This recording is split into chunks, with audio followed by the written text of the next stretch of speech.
Bihar public service commission के द्वारा 32nd Bihar judicial services preliminary examination का हेल्ड 4 जून 2023 को कराया गया था। हम लोग जनरल स्टडीज का जो क्वेश्चन पेपर है उसका क्वेश्चन पेपर और उसको डिटेल्स में एनालिसिस करेंगे।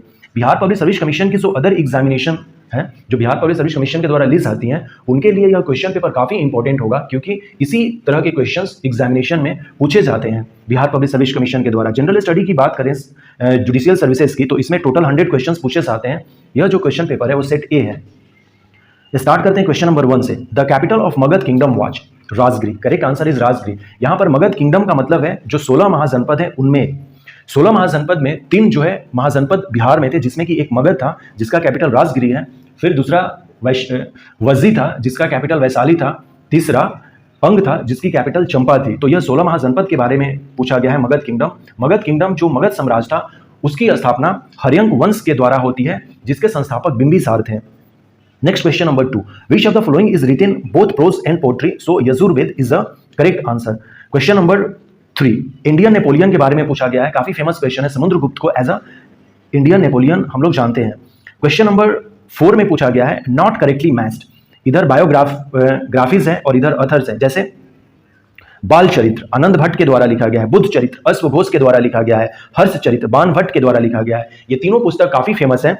उसी तरह से पूछा गया कि कुमार पाल चरित्र जो है वो संधाकर नंदी ने नहीं लिखा है, तो कुमार पाल चरित्र जो है यह कुमार पाल चरित्र आचार्य हेमचंद्र के द्वारा लिखी गई पुस्तक है। संधाकर नंदी की यदि हम बात करें तो संधाकर नंदी ने रामपाल चरित्र नाम की पुस्तक लिखी है। संधाकर नंदी पाल वंश के समय में थे और पाल वंश में भी जब अंतिम दौर था पाल वंश का, तब 8वीं शताब्दी से 12वीं शताब्दी तक पाल वंश का शासन बिहार और बंगाल की जो एरिया है आज वहां पे रहती है। 750 एडी में गोपाल के द्वारा पाल वंश की स्थापना की जाती है। गोपाल के बाद धर्मपाल आते हैं। धर्मपाल ने ही विक्रमशिला यूनिवर्सिटी की स्थापना की थी। गोपाल के बारे में बात करें तो बिहार शरीफ में उदंतपुरी की स्थापना गोपाल के ही द्वारा की गई थी। नेक्स्ट क्वेश्चन नंबर 5 हम लोग देखेंगे। शिवाजी रिवेन्यू पॉलिसी पूछा गया है। यह रयतवारी सिस्टम की तरह एक थी। एक्चुअली हमने जो पढ़ा है जमींदारी सिस्टम, महलवारी सिस्टम और रयतवारी सिस्टम जो है ये अंग्रेजों से रिलेटेड है, लेकिन ये यहाँ पर क्वेश्चन पूछा गया है कि शिवाजी की जो पॉलिसी थी रिवेन्यू की वो किस सिस्टम पर बेस्ड थी। तो जैसे कि अंग्रेजों के जमाने में रयतवाड़ी सिस्टम थी, उसी तरह से शिवाजी की भी रिवेन्यू सिस्टम थी। रयतवाड़ी में ये होता है कि एक तरफ इधर शासक रहेगा और एक तरफ यहाँ पर कृषक रहेगा। रयत का मतलब ही होता है किसान, और यह किसान जो है डायरेक्ट सिस्टम को अपना रिवेन्यू या टैक्स देगा। मैंने डिटेल्स में वीडियो बनाई है जमींदारी सिस्टम, महलवारी सिस्टम और रयतवारी सिस्टम में, डिस्क्रिप्शन में लिंक दे दूंगा, तो आपको समझ में आ जाएगा देखने के बाद कि क्या चीजें होती हैं, तीनों में डिफरेंसेस क्या है। Question number 6। आश्रम सिस्टम के बारे में पूछा गया है। सबसे पहले ब्रह्मचर्य, फिर गृहस्थ, फिर वानप्रस्थ और संन्यास, ये 4 सिस्टम हो गए। टेम्पल जो है सोमनाथ गुजरात में, उसको किसने लूटा? मोहम्मद गजनी ने। मोहम्मद गजनी के बारे में कहा जाता है कि इसने 17 बार आक्रमण किया था और सोमनाथ के मंदिर को लूटा था इसने। How many types of marriages describe in Smriti text, show 8 type की मैरिजेस के बारे में वर्णन किया गया है वैदिक टाइम पीरियड में। तो स्मृति वैदिक टाइम से रिलेटेड है, तो वैदिक सिस्टम जो था हमारा वैदिक पीरियड था, वहां पर 8 प्रकार की विवाह होती थी। आश्रम की बात करें तो सबसे पहले ब्रह्मचर्य, गृहस्थ, दानप्रस्थ, ये वानप्रस्थ और संन्यास। अर्थशास्त्र से रिलेटेड एक क्वेश्चन पूछा जाएगा। भोगपति के बारे में पूछा जाएगा। तो ये भोगपति जो है ऑफिसर इन चार्ज ऑफ जागीर है, इसी के बारे में पूछा जाएगा। यहाँ पर कुछ अदर इंफॉर्मेशंस हैं अर्थशास्त्र के बारे में देख लेना होगा, कौटिल्य के द्वारा लिखी गई बुक थी। तो यही क्वेश्चन है कि भोगपति क्या था? तो गवर्नर ऑफ टेरिटोरियल यूनिट, यह एक तरह का गवर्नर था भोगपति। Next question number 10। Who was called kshetraja putra in ancient India, show इसका मतलब है अ सन बॉर्न नियोग सिस्टम, इसको हम लोग क्षेत्राज पुत्र कहते थे। Who used the control market during Alauddin Khalji, Alauddin Khalji के समय जो मार्केट सिस्टम था, उसने मार्केट जो सिस्टम बनाई थी उसकी देखभाल कौन करता था? तो शहना ए मंडी, उस ऑफिसर का नाम था शहना ए मंडी। तो शहना ए मंडी जो था वो मार्केट को कंट्रोल करता था। In which of the following rock edict Ashoka says about the respect of other religion to, other religion को रिस्पेक्ट करने की सलाह अशोका ने अपने 12वें रॉक एडिक्ट में दी थी कि दूसरे धर्मों की भी हमें इज्जत करनी चाहिए। whose preaching raised the status of lower caste and women in the society, so Ramanand, option B is correct answer. Ramanand ने यह बताया कि लोअर कास्ट और जो वीमेन है उनको सोसाइटी में हमें ऊंचे दर्जे देने चाहिए, उनको भी बराबर का हक देना चाहिए, रामानंद ने कहा यह। Question number 14। In which site the Indus valley civilisation an idol of bronze dancer is found, so Mohenjodaro, यह डांसिंग गर्ल के बारे में यहां पर बात हो रही है, तो करेक्ट आंसर इज मोहनजोदड़ो हो जाएंगे। Question number 15। Who described Akbar is the noblest king that ever ruled in India? So Stanley Lane Poole. Stanley Lane Poole ने, यह लेन पूल काफी फेमस हिस्ट्रियन है, लेन पूल ने अकबर के बारे में कहा था कि अकबर जो है सबसे नोबेलिस्ट यानी कि सबसे अच्छा जो है राजा है अब तक शासन करने वाला। Question number 16, with which religion maximum cave painting of Ajanta are concerned? So Ajanta में सबसे ज्यादा बुद्धिज्म के पेंटिंग है, जो option A is correct answer. सुल्तान जो था अलाउद्दीन खिलजी, उसके बाजार नियंत्रक को शहना कहा जाता था, तो शहना ए मंडी जो है वो ऑफिसर इन चीफ हो जाएगा।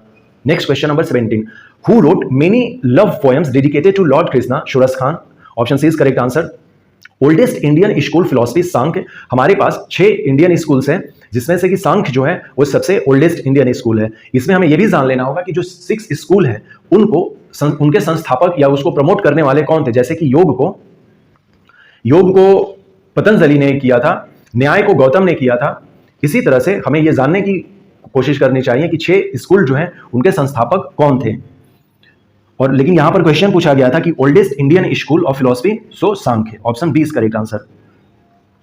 The revolt of 1857 was a Hindu Muslim conspiracy, ये जेम्स ऑट्रॉम ने कहा था, option A is correct answer. Anushilan Samiti was founded by revolutionaries के द्वारा अनुशीलन समिति की स्थापना बंगाल में की गई थी, option D is correct answer.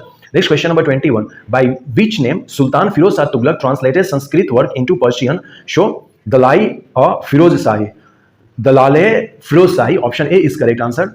Next question number 22. The age for the civil services examination was reduced from 21 years to 19 years in 1878 by Lord Lytton. Liton के द्वारा 21 साल से 19 साल कर दिया गया सिविल सर्विसेज एग्जामिनेशन के लिए। लिटन का जो टाइम पीरियड है वो 1876 से लेकर 80 तक था, और इसने 1878 में ही वर्नाकुलर प्रेस एक्ट भी लाया था और सिविल सर्विसेज के एज भी इसने रिड्यूस किए थे। Question number 23, which of the following is not correctly match? एक तरफ बुक है और एक तरफ ट्रांसलेटर्स हैं इनटू पर्शियन। शो लीलावती को अबुल फजल ने ट्रांसलेट नहीं किया था, जबकि महाभारत को नकीब खान ने किया था, रामायण को अबुल कादरी बदायूनी ने किया था, एंड शेख सुल्तान ने किया था, अथर्ववेद को हाजी इब्राहिम सरहिंदी ने ट्रांसलेट किया था, लीलावती को अबुल फजल ने नहीं किया था। यही क्वेश्चन हमें करना था। Next question number 24, the resolution complete independence was passed by the Congress at Lahore session 2092, जिसके की प्रेसिडेंट दैट मीन्स अध्यक्ष पंडित जवाहरलाल नेहरू थे। गवर्नमेंट ऑफ ये local self government act 1882 Lord Ripon के द्वारा लाया गया था, और ये भी आपको जानना चाहिए हमें कि लोकल सेल्फ गवर्नमेंट का जो फादर है उसे लॉर्ड रिपन को ही कहा जाता है। मैंने लॉर्ड रिपन पर भी वीडियो बनाए हैं, उसका भी लिंक डिस्क्रिप्शन में होगा। लॉर्ड रिपन से रिलेटेड डेटा आप देख सकते हैं। लॉर्ड रिपन की बात करें तो इनका टाइम पीरियड लिटन के बाद स्टार्ट होता है 1880 से 84 तक। नॉट करेक्टली मैच पूछा गया है, एक तरफ रूलर है और एक तरफ उनकी वाइफ है इल्तुतमिश शाह तुर्कान। हुमायूं की जो बहन थी गुलबदन बानो बेगम, इनकी वाइफ नहीं थी।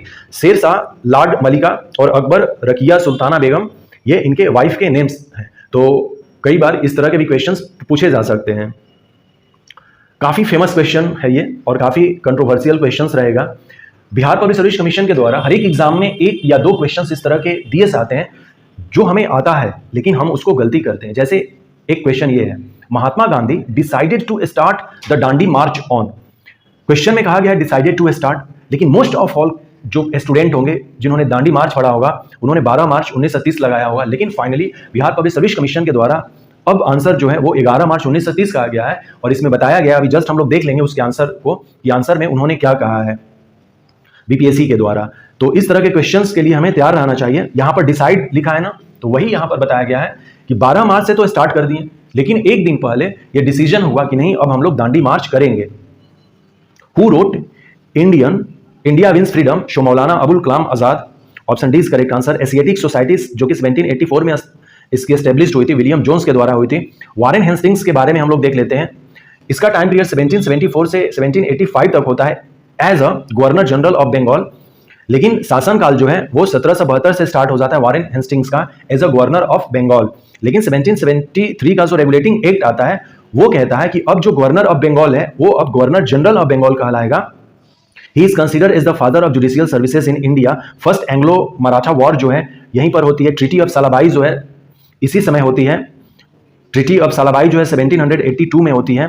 पिट्स इंडिया एक्ट 1784 यहीं पर आता है, और फाउंडेशन ऑफ एशियाटिक सोसाइटी जो कि विलियम जोन्स के द्वारा 1784 में होता है, वो ये हेस्टिंग्स के ही टाइम पीरियड में होता है।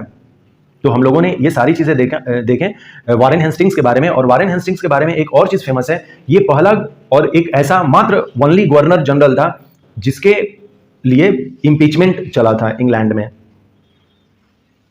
नेक्स्ट क्वेश्चन नंबर 30, एक तरफ ऑर्गेनाइजेशन है और एक तरफ ईयर ऑफ फाउंडेशन है, नॉट करेक्टली मैच जो है।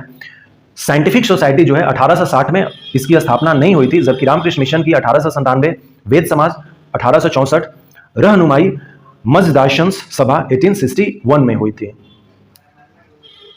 Who among the following is the author of Gita Rahasya? Bal Gangadhar Tilak, option C is correct answer. Sharada Sadan Ramabai के द्वारा फाउंड किया गया था, option A correct answer. Next question number 33, which of the following Rig Vedic god is not mentioned in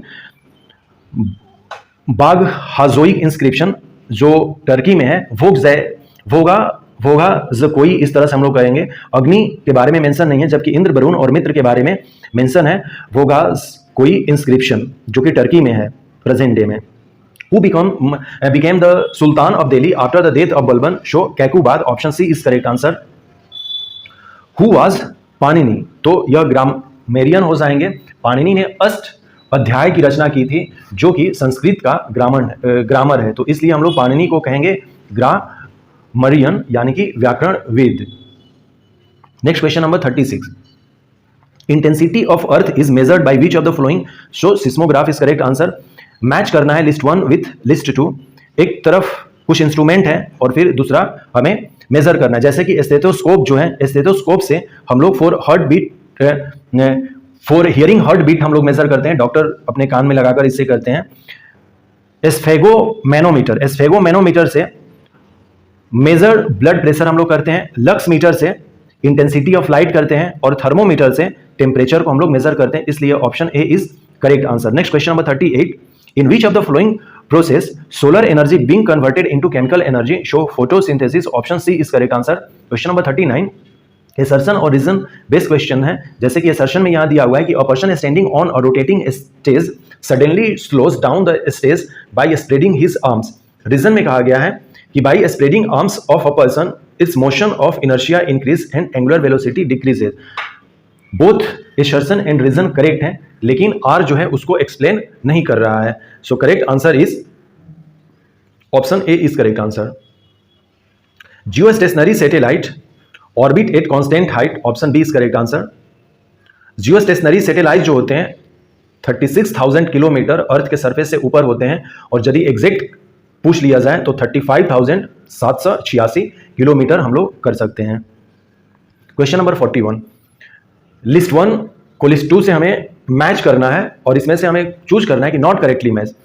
printer जो है output device है, mouse जो है मेमोरी डिवाइस नहीं है, माउस एक तरह का इनपुट डिवाइस है, तो यह गलत हो जाएगा। अदर मैच कर रहे हैं। क्वेटो प्रोटोकॉल जो है 1997 में क्वेटो जापान में हुआ था, जो कि कॉप थर्ड था क्वेटो प्रोटोकॉल UNFCCC का। इसमें कहा गया था कि an international agreement that aimed to reduce the emission of green house gases in atmosphere. 6 gases के बारे में कहा गया था, जिसमें कि carbon dioxide, methane, SF6, CFC इस तरह के गैसेज थी उसमें।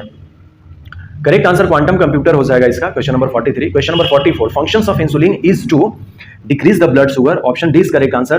What is the main components of soldering iron? So Pb+SN, option A is correct answer. Match 1 to list 2, जैसे यहां पर दिया हुआ है एक तरफ मरकरी, सिलिकॉन, सोडियम क्लोराइड और नाइक्रोम दिया गया है, तो मरकरी जो है अपना मैनोमीटर से हो जाएगा। सिलिकॉन जो है यह सेमीकंडक्टर सिलिकॉन से बनते हैं। नाइक्रोम जो है यह रेजिस्टेंस वायर है, और सोडियम क्लोराइड NaCl सॉल्ट को कहते हैं, इसलिए option D is correct answer. Next question number 47, which of the following metal is necessary to be kept in kerosene oil? So sodium, option B is correct answer. Which of the following sugar is found in maximum quantity in honey? So fructose, option B is correct answer. Silk worm rearing is known as sericulture, option A is correct answer. Next question number 50, the full form of DDT is diphenyl trichloroethane, option B is correct answer. Match 1 to list 2, vitamin C scurvy, vitamin D rickets, vitamin B1 beri, vitamin A night blindness, so option A is option B is correct answer. Matching करना है हमें vitamin. Which of the following is measured by the odometer? कई बार question पूछा गया है। Distance, water at 4 degree centigrade maximum density, कई बार क्वेश्चन पूछे गए हैं। करेक्ट आंसर इज हाइड्रोजन, यहां पर हो जाएगा सही answer. Which of the following gases not known as green house gases, hydrogen, जबकि नाइट्रस ऑक्साइड, मीथेन और कार्बन डाइऑक्साइड है। इसके अलावा SF6 CFC, जैसा कि हम लोगों ने अभी बात किया कि जिसमें कि क्योटो प्रोटोकॉल में ग्रीन हाउस गैस के बारे में बताया गया था। Electric ball filament is made of tungsten, काफी पुराना क्वेश्चन है। क्वेश्चन नंबर 56, नॉन स्टिक जो भी यूटेंसिल्स होते हैं, जो भी बर्तन होते हैं, और टेफ्लॉन से बने होते हैं। Option B is correct answer. Washing soda is known name for, common name जो है इसका सोडियम कार्बोनेट है। Option C is correct answer. Heavy water जो है वो ड्यूटेरियम ऑक्साइड D2O है। ऑप्शन सी करेक्ट आंसर हो जाएगा इसका। Question number 59, proteins are detect by biuret test. Option D is correct answer. Where is the image an object formed in human eye, so retina पर image बनता है और cornea को हम लोग दान करते हैं। यदि क्वेश्चन पूछा जाता है कि आंख दान करते समय हम लोग क्या दान करते हैं, तो कोर्निया दान करते हैं, और जो हमारा इमेज बनता है वो रेटिना पर बनता है। हाइड्रोजन बम जो है यह न्यूक्लियर फ्यूजन पर बेस्ड है। फ्यूजन का मतलब हो गया संलयन और फिशन का मतलब हो गया विखंडन। तो हाइड्रोजन बम जो है वो जैसे कि सन में होता है, सन में भी क्या होता है, हाइड्रोजन प्लस हीलियम का कॉम्बिनेशन होता है, ये जुड़ते हैं। तो उसी तरह से हाइड्रोजन बम में फ्यूजन होता है। करेक्ट आंसर फ्यूजन हो जाएगा। और फिशन जो है यह एटम बम में होता है। साउंड जो है सॉलिड में सबसे ज्यादा ट्रेवल करेगा, और साउंड का जो गैस में स्पीड है वो 330 या 332 मीटर पर सेकेंड है। Question number 63, solar energy is produced by the process of fusion, काफी इंपॉर्टेंट क्वेश्चन है। Which of the flowing isotope is used for treatment of thyroid. इस क्वेश्चन का जो आंसर है, बिहार पब्लिक सर्विस कमीशन के द्वारा इसे डिलीट कर दिया गया था, तो इस क्वेश्चन को अभी हम लोग डिलीट मानेंगे और इसका आंसर नहीं है। Which of the following is not a true fruit. So कई बार क्वेश्चन पूछा गया है, एप्पल सच्चा फल नहीं है। The Tropic of Cancer does not pass through, correct answer is Orissa. Tropic of Cancer की यदि हम बात करें तो यह अपने 8 स्टेट से गुजरता है। गुजरात, राजस्थान, मध्य प्रदेश, छत्तीसगढ़, झारखंड, वेस्ट बंगाल, त्रिपुरा और मिजोरम। गुजरात, राजस्थान, मध्य प्रदेश, छत्तीसगढ़, झारखंड, वेस्ट बंगाल, त्रिपुरा और मिजोरम। तो यहां पर उड़ीसा से नहीं गुजरेगा। Which of the following is an important pass on Ladakh range. So Khardungla, option A is correct answer. Question number 68, which one of the following peaks of the Himalayan mountain is not in India. So Dhaulagiri, option C is correct answer. जबकि खांचेनजोंगा, नंदा देवी और कामेत जो है ये अपने India में है। The highest peak in Eastern Ghat according to given answer, Mahendragiri is correct answer. Anamudi जो है ये वेस्टर्न घाट में हो जाएगा, और साउथ इंडिया का सबसे बड़ा जो पीक है वो अनिमुदी है। और दोदा बेता जो है यह नीलगिरी में है, और नीलगिरी को हम लोग जानते हैं कि meeting point of Eastern Ghat and Western Ghat. So Doda Betta नहीं होगा, महेंद्रगिरी जो है यह अपने उड़ीसा में है। So option C is correct answer. Which of the following, which one amongst the following river flows through the rift valley. So Tapti, correct answer हो जाएगा। ताप्ती और नर्मदा जो है वो रिफ्ट वैली से फॉलो करती हैं। कई बार क्वेश्चन पूछा गया है। लोकतक लेक जो है वो मणिपुर में है, और यह फुमडी जो एक तरह का फ्लोटिंग नेशनल पार्क है उसके लिए जाना जाता है, जिसको कि हम लोग कैबुल लैमजो नेशनल पार्क कहते हैं। तो लोकतक लेक में ही कैबुल लैमजो नेशनल पार्क है, तो Manipur is correct answer. Devprayag correct answer हो जाएगा इसका।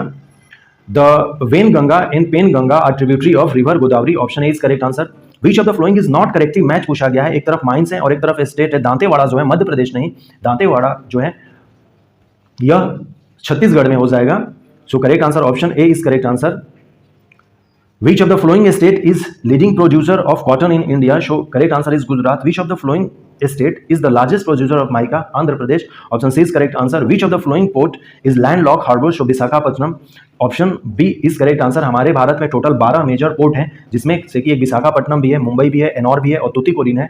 और मेजर पोर्ट में केवल एनोर जो पोर्ट है तमिलनाडु में है, यह प्राइवेट कंपनी के द्वारा इसकी देखरेख की जाती है। The nucleus of the Hooghly industry region is, Kolkata Howrah जो है वो हुगली इंडस्ट्रियल एरिया में आता है। So option B is correct answer. Head office of north central railway पूछा गया था, Prayagraj, option C is correct answer. Hot spring हो जाएंगे जियोथर्मल एनर्जी से रिलेटेड। द कंट्री विच 2022 का जो फीफा वर्ल्ड कप हुआ था कतर में, अर्जेंटीना जीता था, option C is correct answer. Shri G Krishna Reddy इसके सही आंसर हो जाएंगे। ये करंट के क्वेश्चंस हैं। अब 2023 was concluded on 8 February, Bengaluru India energy week. Purple fest held in Panaji from 6 to 8 January 2023 was a festival for the welfare of people with disabilities. Option B is correct answer. Question number 85, the chief guest of the Republic Day of 2003 the president of Egypt Abdel Fattah Sisi आए हुए थे। Geological Survey of India has identified potential deposit of 5.9 million tonne lithium. ये other examination में भी पूछे गए थे current affair. So option B is correct answer. April 2023 तक टोटल 23 हमारे पास IITs हैं। क्वेश्चन नंबर 88, नीति आयोग के CEO जो हैं वो BVR सुब्रमण्यम हो गए हैं। Option C is correct answer. The overall export के बारे में पूछा गया था, यह 17.33% हो जाएगा। The first state in country to use robotic technology to clean all its commissions manholes is Kerala. Kerala ये काफी इंपॉर्टेंट है। Football legend Pele died at age of 82 on 29 December 2022। He was belong to Brazil. So option D is correct answer. Pele जो हैं वो Brazil से थे और जो मैराडोना है वो अर्जेंटीना से हैं। 92 which system of government is also known as Westminster model. So parliamentary system को हम लोग वेस्टमिंस्टर मॉडल कहते हैं। Option C is correct answer. River Pitru Paksha Mela is organise. So Falgu जो गया में है अपने वहां पर हमारे जो पितृ पक्ष मेला है वहां पर ऑर्गेनाइज की जाती है on the bank of. Asia Cup football tournament 2023 का भी अतर में ही ऑर्गेनाइज हुआ था। Option B is correct answer. Who was the author of the famous book Madhushala. So Harivansh Rai Bachchan के द्वारा मधुशाला लिखी गई बुक है। Which mobile app was launched by Amit Shah for the Border Security Force in New Delhi on 29 December. Show Prahari app. Option C is correct answer. Where did the Indian Army conduct the Trishakri Prahar joint training exercise? So ये north Bengal में किया गया था। Option B is correct answer. Question number 98, the foundation stone of IFFCO nano urea liquid fertiliser plant been laid in which state? So Jharkhand. Option D is correct answer. Who will host the Youth 20 India Summit for Environmental Protection? So Maharaja Sayajirao University of Vadodara. Option B is correct answer. Question number 100, who was awarded the Atal Saman Award for Excellence in Science and Research in December 2022? Show Prabhu Chandra Mishra. Option A is correct answer. यह एक second provisional answer की है और यह final ही answer की माना जाएगा। तो इस तरह से बिहार पब्लिक सर्विस कमीशन ने अपने आंसर दिए हैं जिसका कि हम लोगों ने क्वेश्चंस देखा। जो हम लोगों ने देखा था जो कि काफी इंपॉर्टेंट क्वेश्चन था दांडी मार्च को लेकर। तो दांडी मार्च के बारे में explanation Bihar public service commission के द्वारा यह दिया गया है कि the Dandi march was started on 12 March 1930 but the final decision to start march was taken a day earlier on 11th March 1930. The question called for the date on which the decision was taken. So this is from according to Bipin Chandra. So इसलिए इन्होंने 11 मार्च 1913 start किया है कि when decide for Dandi March to 11 March. Okay, so इस तरह के questions के लिए हमें तैयार रहना होगा। तो ये एक्सप्लेनेशन है बिहार पब्लिक सर्विस कमीशन के द्वारा कि कौन कौन से क्वेश्चंस के वो क्या क्या आंसर दिए हुए हैं। ऑलरेडी हम लोगों ने देखा कि 36,000 जो है वो किलोमीटर होता है जियो स्टेशनरी सैटेलाइट और सरफेस से ऊपर होता है। ये सब प्रीवियस ईयर में क्वेश्चंस आए हुए हैं। तो यह काफ़ी इंपॉर्टेंट क्वेश्चन पेपर था जो कि 32nd judicial services preliminary examination Bihar public service commission के द्वारा जो एग्जाम ली गई थी जुडिशियल सर्विसेज की, उसका यह क्वेश्चन पेपर और उसका हम लोगों ने आंसर देखा। आई होप सो कि ये आपको जो क्वेश्चंस हैं इस वीडियोज़ में काफ़ी हेल्प करेंगे अदर एग्जामिनेशन में। So thanks and take care. मिलते हैं फिर अगले वीडियोज़ में। यह अपना आंसर की था बिहार पब्लिक सर्विस कमीशन के द्वारा।